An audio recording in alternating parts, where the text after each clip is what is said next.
मुगल सम्राट अकबर का नाम भारत के इतिहास में एक महान और न्यायप्रिय शासक के रूप में लिया जाता है। लेकिन अकबर की महानता के पीछे एक और नाम हमेशा जुड़ा रहता है, राजा बीरबल। बीरबल केवल एक दरबारी नहीं थे। वह बुद्धि के धनी, हाजिर जवाब, न्यायप्रिय और अकबर के सच्चे मित्र थे। यह कहानी है उस रिश्ते की जिसमें बादशाह था सत्ता का मालिक और बीरबल था बुद्धि का बादशाह। महेश दास से बीरबल बनने तक का सफर। बीरबल का असली नाम था महेश दास। वह एक साधारण ब्राह्मण परिवार में जन्मे थे। बचपन से ही उनमें असाधारण बुद्धि और चतुराई थी। गांव में जब भी कोई समस्या आती, लोग महेश से सलाह लेते। एक बार गांव में दो किसानों के बीच जमीन को लेकर झगड़ा हुआ। दोनों अपनी अपनी बात पर अड़े थे। महेश ने दोनों से कहा, कल सुबह सूरज उगने से पहले खेत पर आ जाना। सुबह महेश पहले पहुंच गए। उन्होंने देखा कि एक किसान रात में ही अपनी मेड़ आगे बढ़ा चुका था। जब दोनों किसान आए तो महेश मुस्कुराए और बोले, जिसने रात में चोरी की है वही दोषी है, क्योंकि असली मालिक को डर नहीं होता। किसान शर्मिंदा हो गया। गांव वालों ने पहली बार समझा, यह लड़का असाधारण है। अकबर से पहली मुलाकात। एक दिन मुगल सम्राट अकबर शिकार पर निकले। जंगल में रास्ता भटक गए। तभी उन्हें एक युवक मिला, वही महेश दास। अकबर ने पूछा, क्या तुम मुझे आगरा का रास्ता बता सकते हो? महेश ने कहा, रास्ता तो नहीं जाता महाराज, हम ही रास्ते पर चलते हैं। अकबर चौंक गए। उन्होंने मुस्कुराकर पूछा, तुम कौन हो? महेश बोले, एक साधारण इंसान जो रास्ते पहचानता है। अकबर को उसका उत्तर इतना पसंद आया कि उन्होंने उसे दरबार में आने का निमंत्रण दिया। दरबार में ईर्ष्या। जब महेश दास दरबार पहुंचे, उन्होंने अपनी बुद्धि से सबको प्रभावित कर दिया। एक दिन अकबर ने पूछा, सबसे बड़ा हथियार क्या है? किसी ने कहा तलवार, किसी ने कहा सेना। महेश बोले, बुद्धि। अकबर ने पूछा, कैसे? महेश ने उत्तर दिया, तलवार बिना बुद्धि के विनाश करती है, बुद्धि तलवार को भी झुका सकती है। अकबर इतने प्रभावित हुए कि उन्होंने महेश को बीरबल की उपाधि दी। लेकिन दरबार के अन्य मंत्री जलने लगे। खिचड़ी की परीक्षा।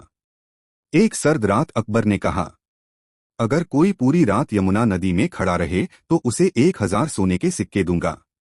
एक गरीब व्यक्ति तैयार हो गया। वह पूरी रात ठंडे पानी में खड़ा रहा। सुबह दरबार में वह इनाम लेने आया।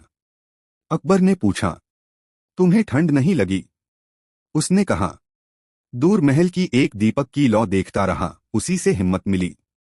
कुछ दरबारियों ने कहा, महाराज, उसने दीपक की गर्मी ली, इनाम मत दीजिए।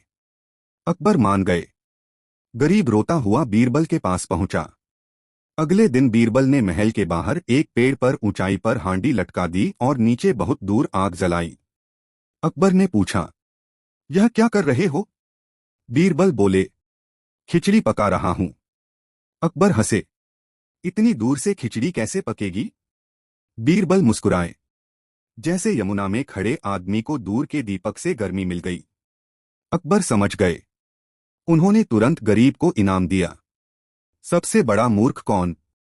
एक दिन अकबर ने मजाक में कहा, बीरबल, इस दरबार में सबसे बड़ा मूर्ख कौन है? बीरबल बोले, महाराज, उत्तर देने से पहले अनुमति चाहिए। अकबर ने कहा, दिया। बीरबल ने कहा, सबसे बड़ा मूर्ख वह है जो अपनी गलती स्वीकार न करे। अकबर ने पूछा, क्या मैं कभी मूर्ख हो सकता हूं?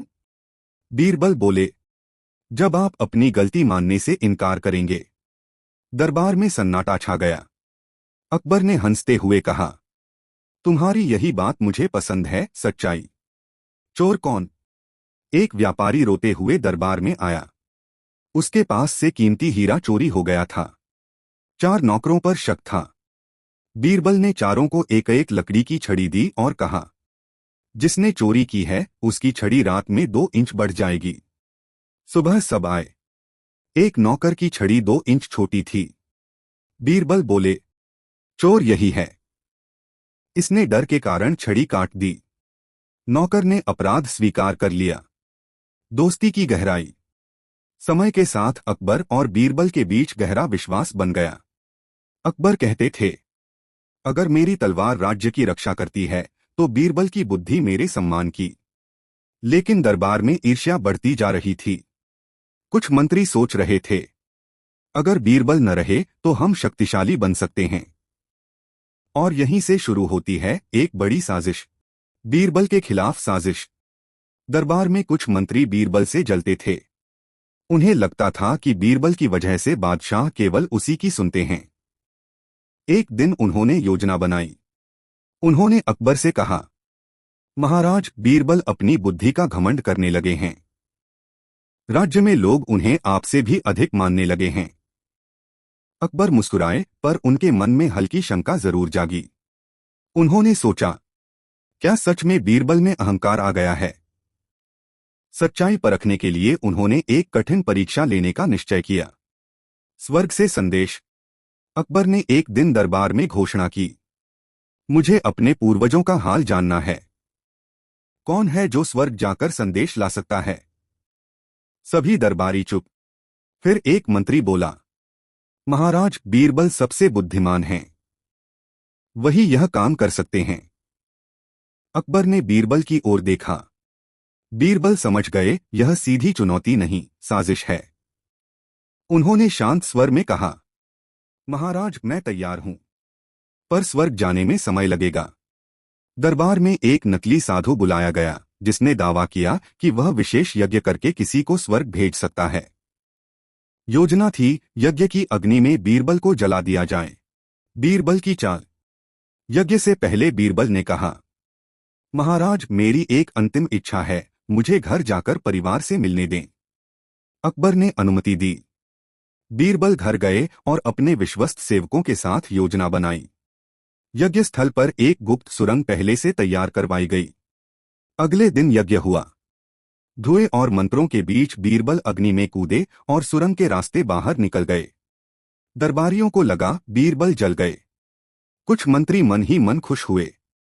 स्वर्ग से वापसी। कई महीने बीत गए। अकबर को बीरबल की कमी खलने लगी। दरबार सूना लगने लगा। एक दिन अचानक दरबार में एक साधु आया। लंबी दाढ़ी, सफेद वस्त्र, हाथ में कमंडल। उसने कहा, मैं स्वर्ग से आया हूं। अकबर चौंक गए। साधु ने कहा, बादशाह, आपके पूर्वज वहां बहुत प्रसन्न हैं, पर उन्हें एक कुशल नाई की आवश्यकता है। दरबार में सन्नाटा। साधु ने आगे कहा, आपके दरबार का वही मंत्री जिसने बीरबल को स्वर्ग भेजने का सुझाव दिया था, वही सबसे योग्य है। मंत्री घबरा गया। अकबर को सब समझ आ गया। साधु ने दाढ़ी हटाई। वह बीरबल थे। दरबार गूंज उठा, बीरबल की जय। अकबर ने शर्मिंदा होकर कहा, मित्र, मैंने तुम्हें परखा और तुमने मेरी आंखें खोल दी। साजिश करने वाले मंत्री दंडित किए गए।